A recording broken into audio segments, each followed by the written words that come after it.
Dick eu conhecia já, gostava muito dele, né?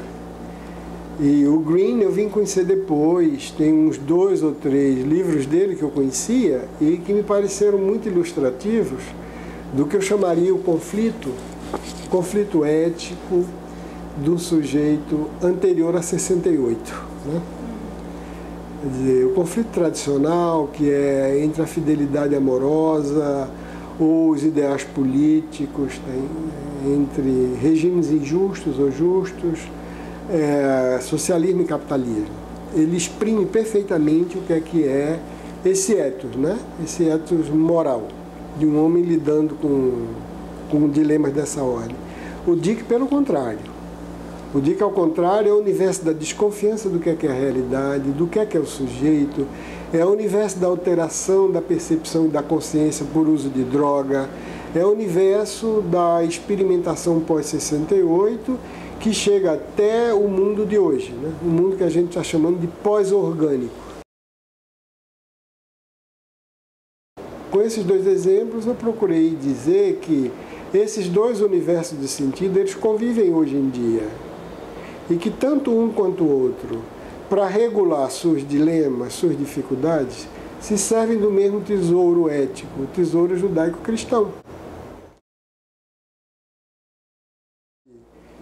Tanto o Green quanto o Dick, eles tinham aspirações literárias maiores, né? Você vê no núcleo da produção deles, aqui e ali você tem um grande romance, não é com todos. No mais, não. No mais, o que é que ele se caracteriza, a meu ver? O Green, ele se caracteriza por ser um belo frasista.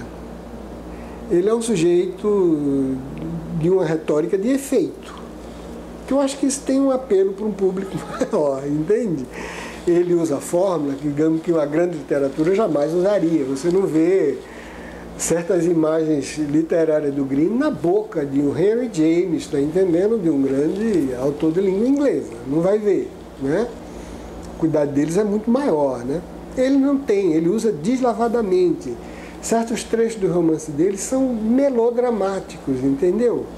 E eu acho que isso não é defeito, não. Isso é uma diferença, é uma qualidade. A comunicação com o público comum, ordinário, se faz de maneira mais rápida. Por isso que eu usei, né?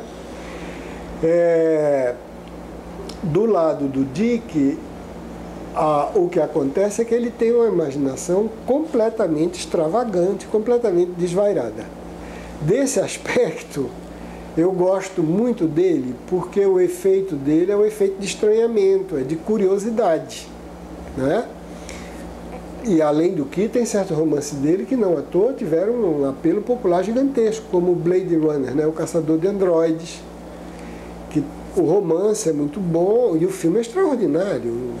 O diretor conseguiu fazer uma maravilha, né?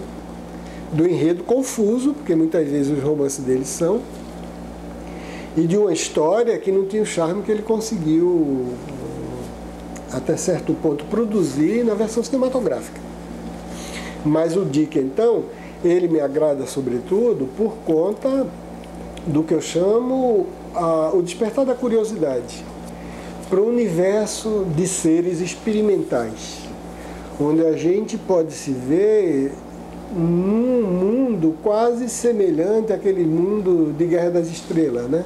Com aqueles seres completamente diversos, né? Com cogumelos falantes, entende? Com latas que são com espreita, entendendo que são sábios, né? Com portas implicantes que têm gosto, portas metálicas.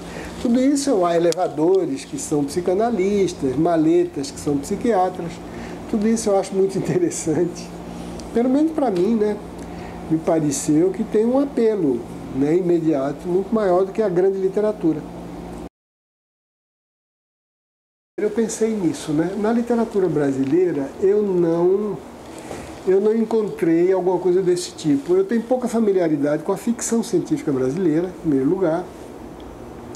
E depois, em relação àqueles dramas, como eu acho que o drama do tipo de Green, né, Eu não vi muito aqui no Brasil, né? A literatura brasileira que eu conheço é uma literatura de introspecção e de experimento de linguagem.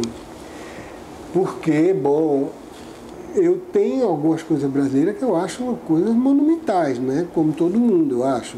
Machado de Assis, Guimarães Rosa, Clarice Lispector, né? Algumas coisas de Graciliano.